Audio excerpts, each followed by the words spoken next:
All right, guys, this is the start of our new block. We are going to start out here Monday, really working on a quality set of max, like of your highest level skill gymnastics. If you have ring or bar muscle ups, that's what we're looking for.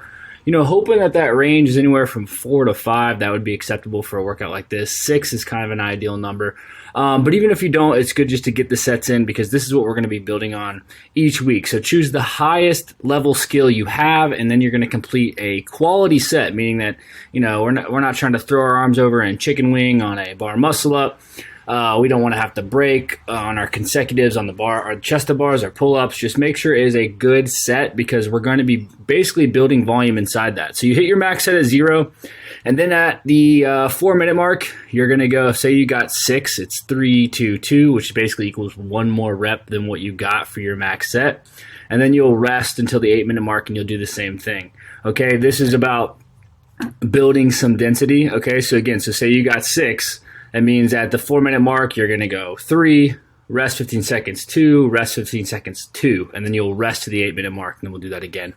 On the second AMRAP, we are going to be doing 3 minutes on with 1 minute off. We have double unders, and then the alternating dumbbell power snatches, and then we'll rest a minute, double unders, burpee box jumps, rest 1 minute, and then double unders and V-ups. So lots of double under practice today. If you don't have dubs, this is the day that we either want you to use a heavy rope or just scale the rep back or scale the reps back into complete double unders. And then everything else should be just moving pretty steady.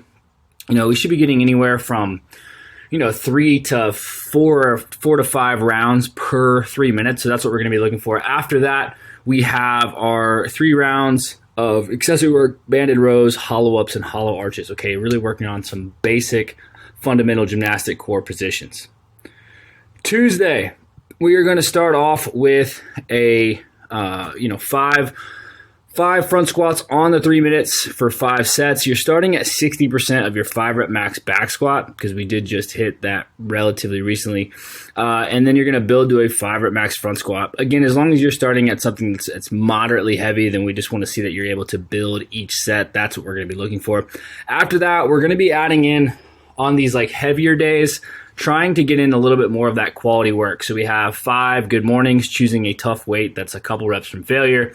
We have 6 per side Cossack squats at a tough weight, and then 30 seconds of Spanish squats with those, that band behind the knees. And you can even use a kettlebell there and weight that as well. And then we have optional conditioning outside of this, which is mostly just like a GPP conditioning work, which is 10 rounds at a casual effort. You have 50 set push, 50 pull, 1 minute bike. It should be roughly 20 minutes. So that's what we're looking for, 15 to 20 minutes of just steady work here to finish out the day. On Wednesday, we have 3 strict press plus 2 push press. It's going to be on the 2.5 minutes, and that's going to be for 5 sets. You're going to build to a max set. We are going to be getting more into this strict presses and push presses after we went through this big bench cycle, doing a little bit more vertical pressing overhead. So that's just like the base. We're just going to start with this. So starting at something you can complete. Obviously, the strict press is the limiter here, so you're really trying to push a heavy set of 3. So if you know what a heavy triple is for the strict press, you're going to be kind of close to that because if you can strict press it, you should be able to push press it as well. Just waiting for that plane to go by. For B, we have a 12-minute AMRAP. We have 3, 6, 9, 12. We're going to be going ring dips and cow row. So really just pushing a full range of motion of the dip. If we can't do ring dips, we can do ring push-ups. If you've never used the rings and you want to start getting into it, the ring push-up is a great tool there for today. Or you can do a matador dip or a box dip as well. And then we're going to finish with some hammer curls and overhead dumbbell tricep extensions. All right, Thursday. Looking at this being, obviously we're going to be mixing in movements a little bit more here, as well as doing that more just monostructural steady work. So here we have the 200-meter row, then as many tempo overhead squats. Again, just pushing a PVC pipe or empty barbell. This is really just a range of motion skill. So it's 3 seconds down, no pause up, and then you pause for a second at the top, and then you're back down.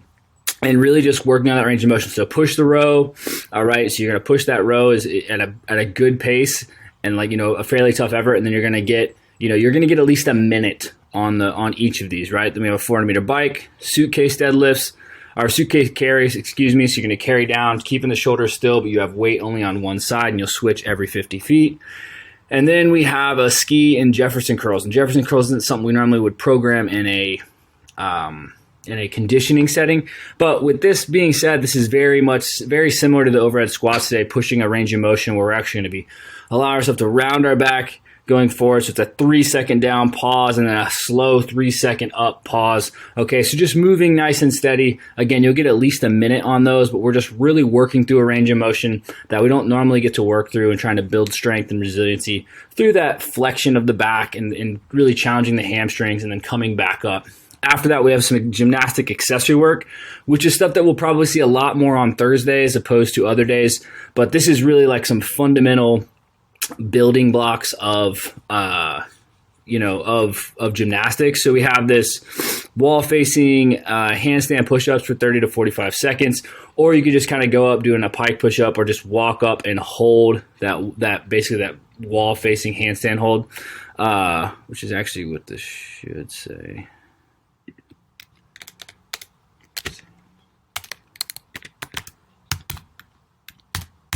All right, so it's just a hold. I don't know why I wrote that. That's my bad. It was a typo. And then you're going to be doing a banded pass-through, so just passing all the way through. So if you can walk up and touch the nose of the wall, that's where we want you to be. Stacked shoulder position with the hands, and then just doing those pass-throughs. Then we have a false grip ring row, so really trying to practice and build the strength of this false grip position as we pull up, pause at the chest, all the way down. Just moving your feet as close as you need to in order to basically promote that strength of the forearm and allowing us to pause. So you can move your feet however you need to. It's very challenging to hold that false grip if you're not used to it, but just get ready to really train those forearms. And then we're going to go right into training the forearms some more with some dumbbell wrist curls. So we're just going to have the dumbbells all the way down. We're going to have them all the way down to our sides, and we're just going to work on curling up back and forth. You can do those like off to the side or behind you, and then a pike hold as well for the core work today. And again, all these are all the gymnastic stuff will be on the Power Monkey library if you guys need to see that, Power Monkey Fitness on YouTube.